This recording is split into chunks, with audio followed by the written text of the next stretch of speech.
રામપરાથી જેતલસર જતા હતા. બરાબર.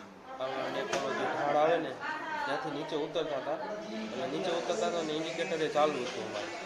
અને હું જોઉં છું, હું પાછળની સાઈડ બેઠો હતો, એમ એ ભાઈ છે ને ગાડી લઈને આવતો હતો ને સીધી અંદર વાહ ઠોકી દીધી. અમારા 2 વ્હીલ તો નીચે હતા, રોડની નીચે વયા ગયા હતા. પપ્પા ટૂંકમાં એ ભાઈ છે ને ગાડીનો કંટ્રોલ ન થયો, રેતી ભરેલી ગાડી હતી આખી, અને ગાડી છે ને આગળ જઈને પછી મૂકીને ભાગી ગયો અને ત્યાંથી પકડી આવ્યા. ગાડી મૂકીને ગાડીવાળો? હા, ગાડીવાળો ભાગી ગયો અને ગાડીવાળા પાસે લાયસન્સ નથી અને હેન્ડીકેપ છે.